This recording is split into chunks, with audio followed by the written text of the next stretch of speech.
پیغمبر دے سارے صحابہ نو چادراں دے تھلیوں دی رفع الیدین کر دیا میں اپنی آنکھاں نہ دیکھیا. اور آخری نماز وائل بن حجر نے نبی دے پیچھے پڑھی جی آقا نے نماز مسلے تے بیٹھ کے پڑھائی ابو بکر نو. ابو بکر نے کو صحابہ نو پڑھائی. آندے ابو بکر دے نال میں کھڑا سامنے نظر میری اللہ دے رسول دے اوتے پہن رہی ہے. آندے نبی نے آخری نماز بھی پڑھائی رفع الیدین کر کے پڑھائی. منسوخ کدو ہو گئی؟ دنیا دا کوئی محدث لائے جن نے رفع الیدین دے ترکتے کوئی کتاب لکھی ہوئے خدا دی قسم کھا کے کہنا ایک کتاب پیش کرو. یوسف پسروری اپنے باپ دا نہیں ایک کتاب دے وچ اس مولوی نو 5 لاکھ روپیہ انعام دے. نعرہ تکبیر، حضرت مشرق حق اہل حدیث شیر پاکستان حافظ محمد یوسف پسروری صاحب، حافظ محمد یوسف پسروری صاحب ترکتے رفع الیدین ترکے رفع الیدین تے کتاب دی. رفع الیدین دے ثبوت تے آؤ محدثین دیا کتاباں میں پیش کرنا. سب تو پہلی کتاب حضرت امام بخاری رحمت اللہ علیہ نے جز رفع الیدین تے لکھی. اعوذ باللہ من الشیطان الرجیم، بسم اللہ الرحمن الرحیم. آپ سن رہے تھے کہ وائل بن حجر رضی اللہ تعالیٰ عنہ نے رفع الیدین کے ساتھ نماز پڑھی. نبی کریم صلی اللہ علیہ وسلم کی جو آخری نماز تھی وہ پڑھی، اور وہ نماز وائل بن حجر کہتے ہیں کہ میں نے دیکھا کہ نبی کریم صلی اللہ علیہ وسلم اپنی آخری نماز میں بھی رفع الیدین کر رہے تھے. میں یہ کہوں گا کہ میرا مقصد کسی کی تردید کرنا نہیں ہے، بلکہ میرا مقصد حق کو سامنے لانا ہے. اور میں آج آپ کے سامنے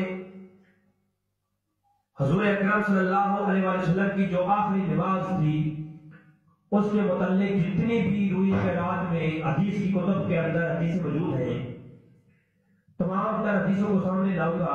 اور یہ بھی کہا گیا کہ یہ کوئی ایک محدث دکھا دے جس نے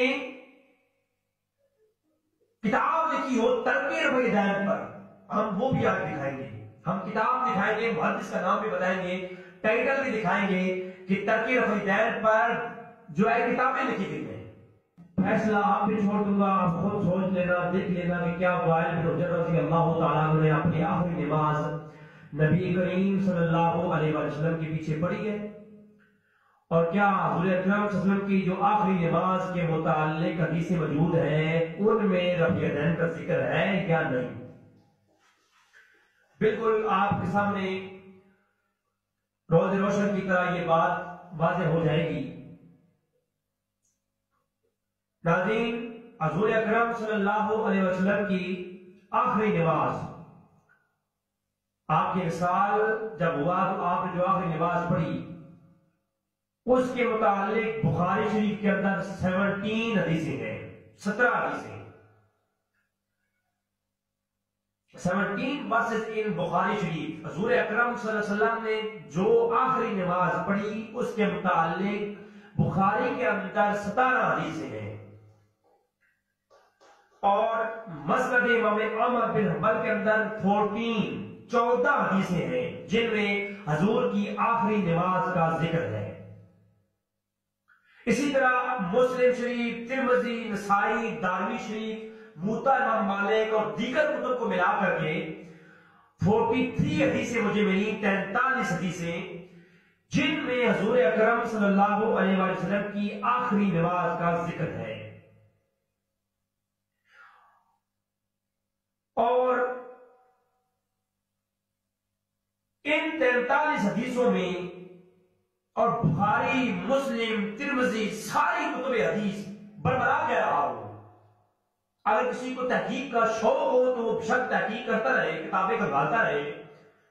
اگر کسی ایک کتب حدیث کے اندر کوئی ایک حدیث دکھاؤ، حضور کی تمام تر وہ حدیثیں 43 حدیثیں جن میں حضور کی آخری نماز کا ذکر ہے، ان میں سے نہ کسی حدیث میں وائل بن حجر کا ذکر ہے اور نہ ہی رفع الیدین کا ذکر ہے. بربلا کہہ رہا ہوں، یہ ایک دعوی سمجھ لیں آپ. کوئی ایک حدیث لے آؤ کہیں سے جس میں حضور کی آخری نماز کا ذکر ہو اور اس میں وائل بن حجر بھی حضور کے پیچھے نماز پڑھنے کا ذکر ہو اور اس میں رفع یدین کا بھی ذکر ہو.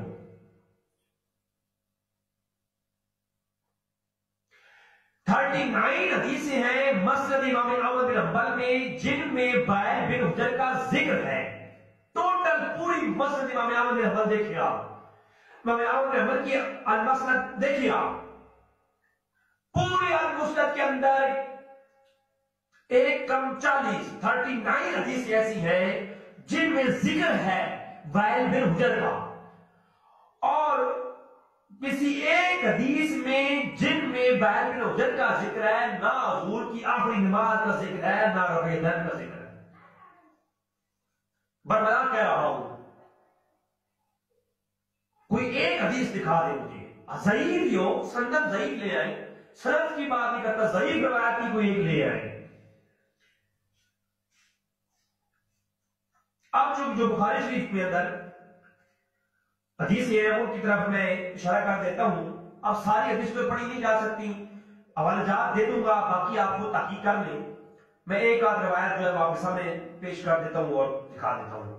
بخاری شریف کی حدیث نمبر 673 673 نمبر حدیث کے اندر حضور کی آخری نماز کا ذکر ہے. جلد نمبر 1 صفحہ 137 بخاری شریف. اما عائشہ صدیقہ رضی اللہ تعالی عنہا روایت کرتی ہیں کہ حضور کا وصال جب ہوا تو نبی کریم صلی اللہ علیہ وسلم سخت بیمار ہوئے اور اس بیماری میں حضور کا وصال ہوا تو حضرت بلال نے حاضر ہو کر آپ صلی اللہ علیہ وسلم کو نماز کی اطلاع دی کہ یا رسول اللہ نماز کا وقت ہو گیا ہے. تو حضور نے فرمایا ابو بکر سے کہو اے بلال کہ وہ نماز پڑھائیں, یا آخری نماز کی بات کر رہا ہوں کہ کس کو کہیں, ابو بکر صدیق کو کہیں کہ وہ نماز پڑھیں. تو ابو بکر صدیق رضی اللہ تعالیٰ عنہ کو کہا گیا, ابو بکر صدیق نے نماز پڑھنا شروع کی. حضور کی کچھ طبیعت بہتر آپ کو محسوس ہوئی تو آپ باہر تشریف لے آئے. جب ابو بکر صدیق کو اور تمام صحابہ کو معلوم ہوا کہ حضور کی تشریف آوری ہو گئی ہے تو صحابہ کرام نے تکبیر بلند کی. ایک روایت میں ہے, مختلف روایتیں 17 روایتیں اسی اسناد بخاری پہ, اور تکبیر بلند کی تو ابو بکر صدیق پیچھے ہٹنے لگے تو حضور نے اشارہ فرما دیا اے ابو بکر صدیق آپ کھڑے رہے. پھر جا کر ابو بکر صدیق کی دائیں طرف حضور اکرم صلی اللہ علیہ وسلم وجلسا بیٹھ گئے. فجلسا حضور بیٹھ گئے کدھر, ابو بکر صدیق کی دائیں طرف. جب بیٹھ گئے تو اب معاملہ کیا تھا کہ ابو بکر صدیق حضور کی اتباع کر رہے تھے, پیروی کر رہے تھے. حضور نے وہاں سے قرات شروع کی جہاں سے ابو بکر صدیق نے چھوڑی تھی. اب جب حضور سجدے کو جاتے, رکوع کرتے تو حضور جب اللہ اکبر کہتے تو وہی تکبیر پیچھے صدیق اکبر اونچی آواز میں کہتے اور لوگ ابو بکر صدیق کی اقتدا کر رہے تھے. حضور کی پیروی ابو بکر صدیق کر رہے تھے اور ابو بکر صدیق کی پیروی تمام پیچھے مقتدی کر رہے تھے. اس طرح کی یہ نماز ہوئی. اس نماز کے اندر یہ حضور کی آخری نماز تھی. نہ وائل بن حجر کا ذکر ہے نہ ہی رفع یدین کا ذکر ہے. آج اسی طرح بخاری کی 712 میں یہ واقعہ موجود ہے, 713 میں موجود ہے. دیگر اسی طرح مختلف حدیث کے اندر حضور کی اس آخری نماز کا ذکر ہے. ابن ماجہ کی حدیث ہے یہ 1235 نمبر 20. جس بیماری کے اندر حضور کا وصال ہوا اس بیماری میں حضور نے جو آخری نماز ادا کی, یہاں لفظ موجود ہے کہ حضور نے جب آخری نماز ادا کی. بخاری یہ ابن ماجہ کی حدیث نمبر 1235 ہے. تو اس حدیث کے اندر بھی نہ وائل بن حجر کا ذکر ہے اور نہ ہی رفع یدین کا ذکر ہے. مسند امام احمد بن حنبل میں بھی وہی لفظ موجود ہے. حاضر قیاس جہاں جہاں بھی حضور کی آخری وصال والی نماز کا ذکر ملتا ہے وہاں نہ وائل بن حجر کا ذکر ہے اور نہ ہی رفع یدین کا ذکر ہے.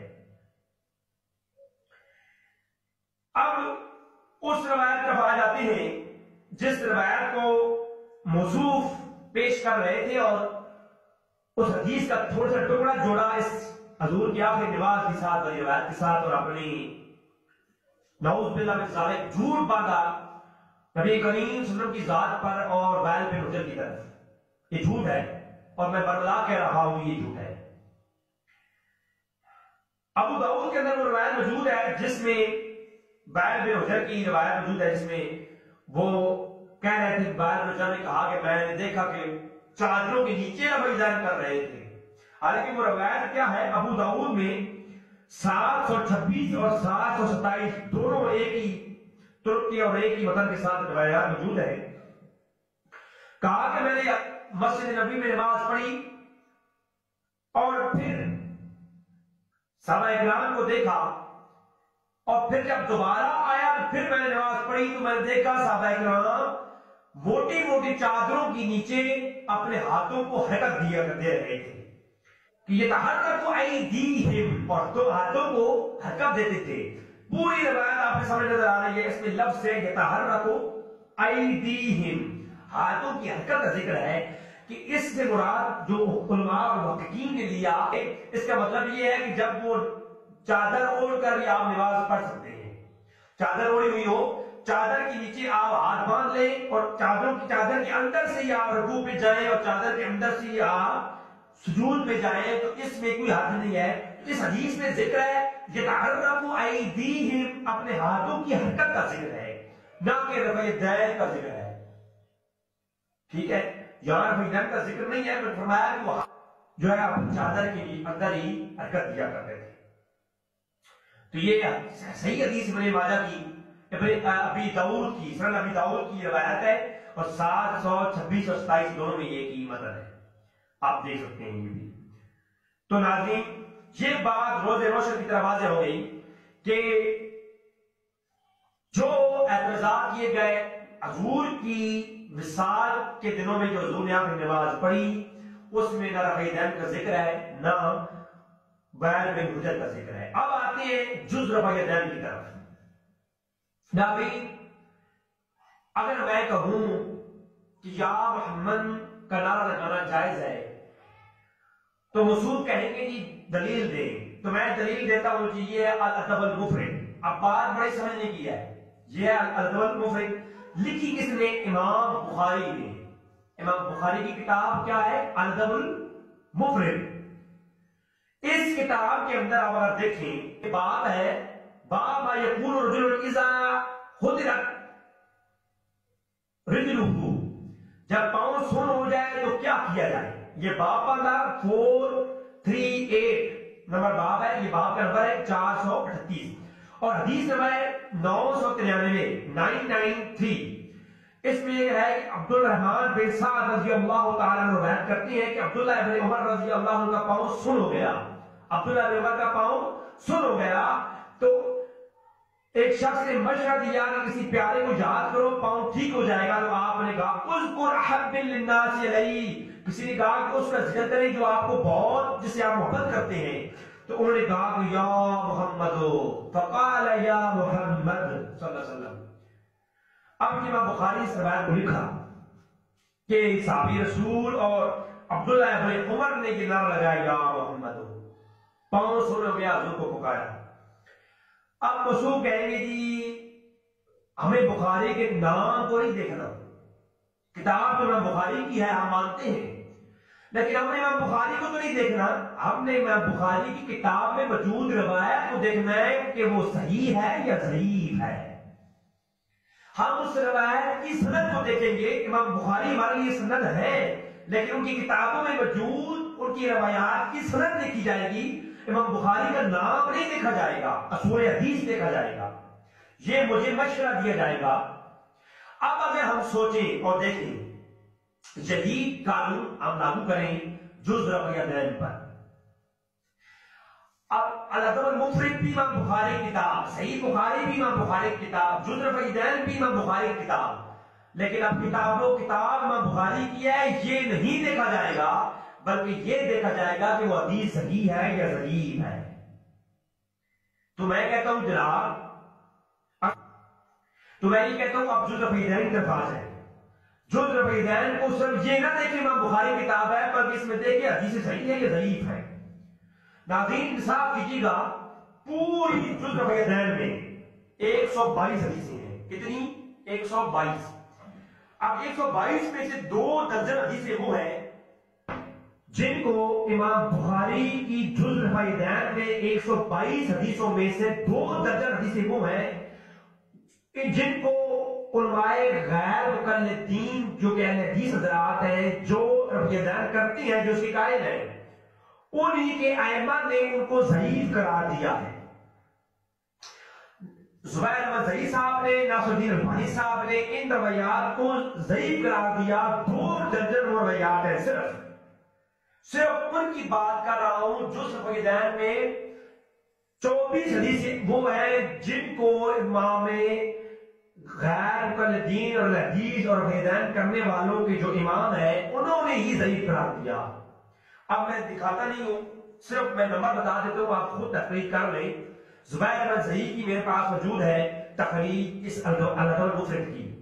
انہوں نے کہا کہ حدیث نمبر 35 ضعیف ہے، حدیث نمبر جز رفیدین میں حدیث نمبر 36 ضعیف ہے، حدیث نمبر 41 ضعیف ہے، 55 ضعیف ہے، 57 ضعیف ہے، 63 ضعیف ہے، 64 ضعیف ہے، 68 ضعیف ہے، 70 ضعیف ہے، حدیث نمبر 82 بھی ضعیف ہے، حدیث نمبر 86 ضعیف ہے، حدیث نمبر 88 ضعیف ہے. دیکھیں آپ جز رفیدین کی وہ حدیثیں جن کو ان کی علماء نے ضعیف قرار دیا، میں ان کا نام صرف لے رہا ہوں، باقی کی طرف ہم چلتے ہیں. لیکن پہلے یہ دیکھیں آپ حدیث نمبر 57 93 97 98 99 103 107 113 115 117 119 120 122 حدیثوں میں سے یہ 24 حدیثیں جو ہے زبیر احمد ضعیف اور ناصر الدین البانی کے نزدیک ضعیف ہیں. آپ کو بات سمجھا رہی ہے نا؟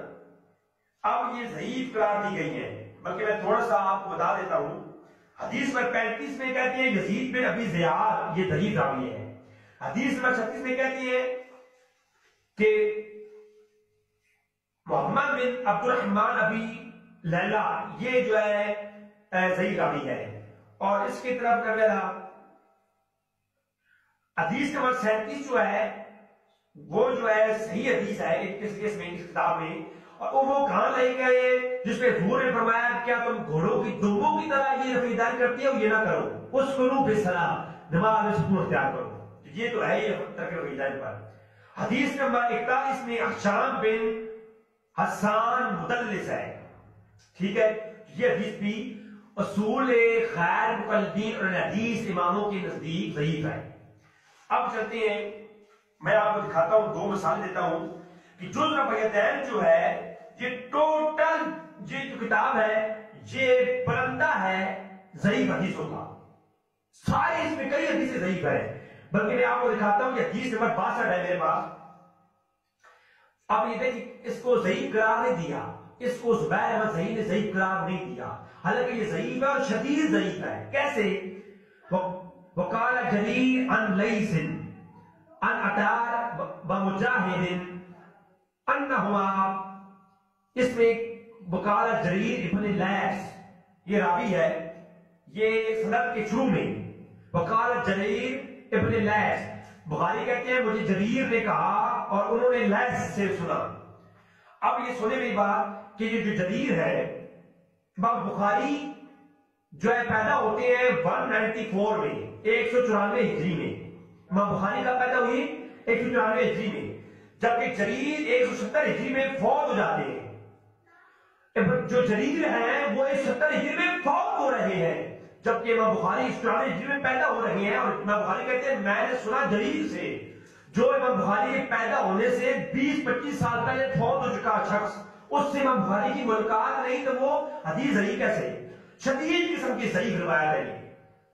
اور اس کے علاوہ اگلی روایت آپ دیکھیں حدیث نمبر 63 ہے، عن لیث عن ابن عمر. امام بخاری کہتے ہیں میں نے لیث سے سنا اور لیث نے ابن عمر سے روایت کیا.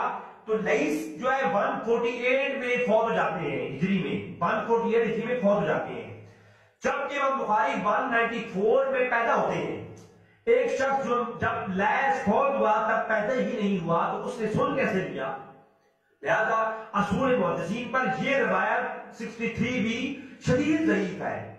اسی طرح حدیث نمبر 67 اور آگے بشمار روایات موجود ہیں، لیکن میں آخری یہ مثال دیتا ہوں۔ وقال وکی عن ربی، امام بخاری کہتے ہیں میں نے وکی سے سنا، اور وکی نے کہا، اور وکی کہتے ہیں میں نے ربی سے سنا۔ جو وکی ہے وہ 196 میں فوت ہوتے ہیں، جبکہ امام بخاری 194 میں پیدا ہوتے ہیں۔ 2 سال امام بخاری کو پیدا ہوئے، 2 سال ہوئے تھے، 2 سال کے اندر امام بخاری نے کیسے سن لیا؟ لہذا یہ شدید ضعیف ہے روایات۔ تو لہذا ہمیں احتیاط کرنی چاہیے کہ یہ جو جزء دین ہے اس میں جو ضعیف روایات بڑی پڑی ہوئی ہے، ہم نے امام بخاری کا نام نہیں دیکھنا بلکہ اصول محدثین کو دیکھنا ہے، کیا امام بخاری کی شرائط پر یہ حدیثیں صحیح ہیں؟ نہیں، ضعیف ہے۔ اگلی بات میں 1-2 باتیں کر دوں۔ سنن نسائی میں رفع دین کے متعلق 1183 نمبر حدیث ہے سنن نسائی کہ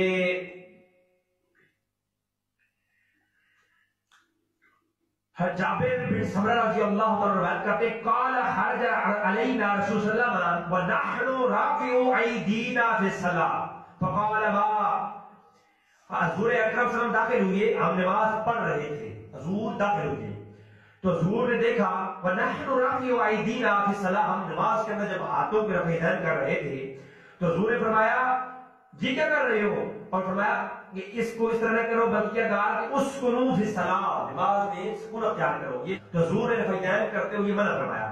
تو یہ حدیث نمبر 1184 ہے سنن نسائی کے اندر۔ کہتے ہیں کہ یہ دونوں حدیثیں 1184 نمبر جو نسائی کی حدیث ہے جس میں حضور داخل ہوئے، حضور نے دیکھا رفع دین کر رہے تھے، حضور نے فرمایا اسکنوا فی الصلاۃ، نماز کے اندر سکون اختیار کرو۔ اب وہ یہ کہتے ہیں کہ اس حدیث کی تائید میں ایک اور حدیث ہے کہ 1185 نمبر حدیث، یہ 84 ہے اور حدیث 85 ہے، اس میں بھی سمرہ جابر بن سمرہ کہتے ہیں حضور کے پیچھے ہم نماز پڑھ رہے تھے تو حضور نے جب دیکھا کہ ہم سلام پھیرتے ہیں تو کہتے ہیں السلام علیکم ورحمۃ اللہ، السلام علیکم ورحمۃ اللہ۔ تو حضور نے کہا کہ یہ سلام کے وقت تم جو رفع دین کرتے ہو یہ نہ کرو، اس کو پھر سلام کرو۔ تو میں یہ کہتا ہوں بھائی نہیں، وہ حدیث بے شک راوی ایک ہے لیکن حدیث کے متن الگ ہیں، اس حدیث سے یہ حدیث اس کی تائید میں نہیں ہے۔ کیوں؟ پہلی بات یہ ہے جو 1184 نمبر حدیث ہے اس کے اندر جابر بن سمرہ کہتے ہیں ہم نماز پڑھ رہے تھے تو حضور داخل ہوئے، حضور کے پیچھے ہم نماز نہیں پڑھ رہے تھے بلکہ حضور بیٹھ سے آئے اور حضور نے کہا کہ رفع دین نہ کرو۔ پھر یہ دوسری روایت ہے اس میں سمرہ بن جابر بن سمرہ کہتے ہیں کہ ہم حضور کے پیچھے نماز پڑھ رہے تھے تو حضور نے کہا کہ سلام کے وقت جو تم رفع دین کرتے ہو اس کو ترک کر دو، تو ہم نے ترک کر دیا۔ تو وہ سلام والی روایت الگ ہے، یہ رفع دین والی روایت الگ ہے۔ دعا ہے رب تعالیٰ میں حق جاننے کی توفیق عطا فرمائے۔ وما علینا، ہاں ایک بات رہ گئی وہ یہ کہ محدث کی کتاب، اور دعویٰ یہ تھا کہ اگر میں کوئی ایک کتاب دکھا دوں تو میں اپنے باپ کا نہیں، اور یہ بھی کہا گیا کہ جناب 5 لاکھ روپیہ انعام۔ میں خیر اس بارے میں کچھ نہیں کہتا لیکن محدث کی کتاب سنیں، کشف الرین فی مسئلہ تو رفع دین، کتاب کا نام کشف الرین فی مسئلہ رفع دین۔ 1104 ہجری میں پیدا ہونے والے محدث جن کا نام تھا محمد بن ہاشم غفور، مولانا غفور محمد بن ہاشم بہت بڑے محدث گزرے 1104 ہجری میں، امام ملا علی قاری کے دور کے بعد کی بات ہے اور امام شاہ ولی اللہ محسدی کے دور کی بات ہے۔ تو کشف الرین انہوں نے پوری کتاب لکھی تھی مسئلہ رفع دین، ترک رفع دین پر، آپ کو نظر آ رہی ہوگی۔ اب اگلی بات میں نہیں کرتا کہ ایک محدث کی کتاب دکھا دی تو میں کیا ہوں، میں بات نہیں کرتا۔ دعا ہے رب تعالیٰ ہمیں حق جاننے کی توفیق عطا فرمائے۔ وما علینا الا البلاغ المبین۔